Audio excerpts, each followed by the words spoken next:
নমস্কাৰ প্ৰিয় দৰ্শকসকল, মোৰ গুৰুজ কিচেন ৰেচিপি চেনেলটোলৈ সকলোকে স্বাগতম জনালোঁ। লগতে অসমীয়াৰ মাঘৰ বিহুৰ বা ভোগালী বিহুৰ সকলোলৈ শুভেচ্ছা জনালোঁ। এইখিনি গুড়ি কৰি লোৱা হৈ গ'ল।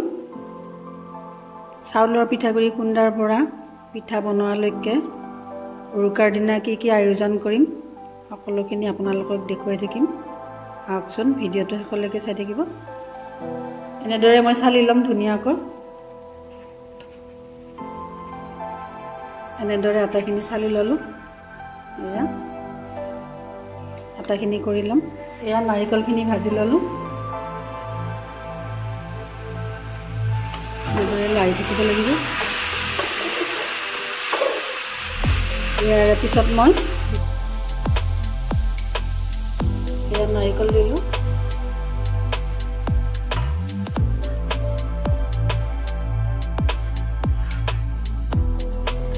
এনেদৰে আটাখিনি বনাই ল'ম।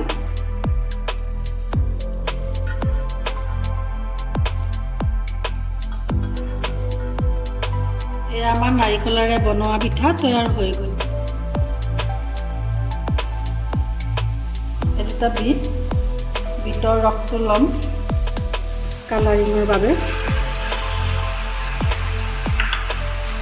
ভালদৰে লৰাই দিম। ধুনীয়া এটা কালাৰ হ'ব।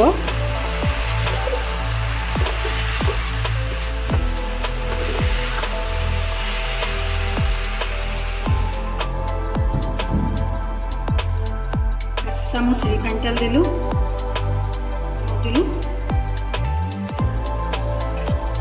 ভালদৰে মিহলাই ল'ম। এয়া বিটৰ ৰস লৈছিলোঁ, ইয়াতে ঢালি দিলোঁ। এইখিনি ধুনীয়াকৈ মঠি ল'ম। এইটো মঠি লোৱা হৈ গ'ল। এনেদৰে লাড়ু বনাই ল'ম আটাইকেইটা। এনেদৰে আটাইখিনি কৰি ল'ম। এখন হৈ গ'ল।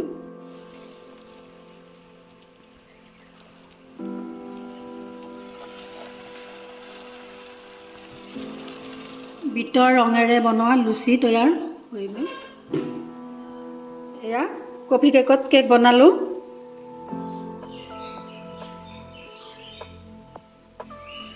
এয়া কফি কেক। এনেদৰে এখন লুচি বনাই ল'লোঁ। আৰু এতিয়া ইয়াতে নাৰিকল দিম। এতিয়া দুইফালে এনেকৈ লৈ মেৰাই দিম।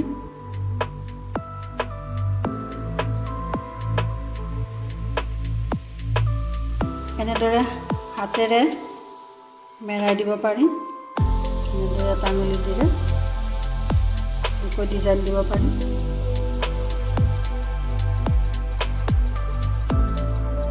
এনেদৰে এখন হৈ গ'ল।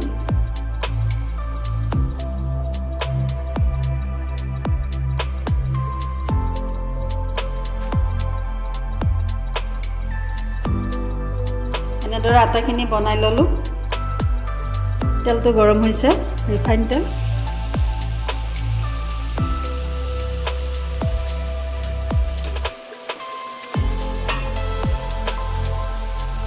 এইকেইখন হৈ গ'ল। এতিয়া কেইখন নুমাব পৰা হৈছে।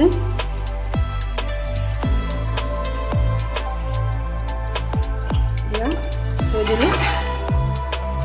এনেদৰে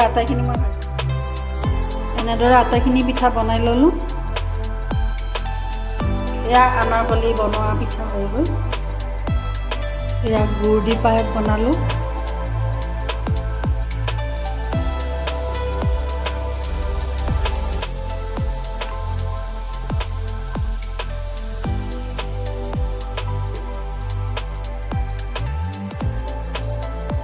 এয়া পনীৰ আৰু নাৰিকল দি বনোৱা পায়স।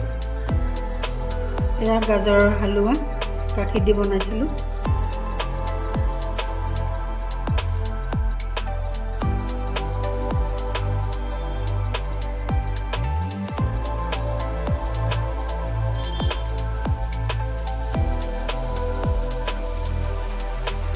এয়া মুৰ্গী মাংস বনালোঁ। এয়া মাংস তৰকাৰীও হৈ গ'ল। এতিয়া মাছখিনি সানি ল'ম ভালদৰে। এয়া মাছখিনি ওলোটাই দিম। এনেদৰে আটাখিনি ভাজি ল'ম।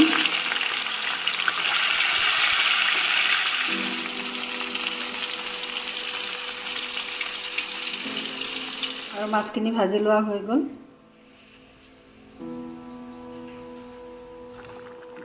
এয়া ৰৌ মাছ আৰু বিলাহী জোল।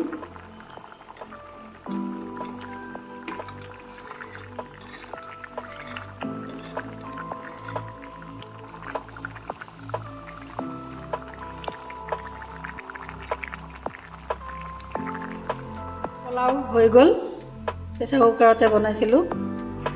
আৰু এয়া পনীৰ তৰকাৰী। এইখিনি পনীৰ তৰকাৰী, আলু মটৰ আৰু পনীৰ। এইখিনি আমাৰ পনীৰ তৰকাৰী হৈ গ'ল।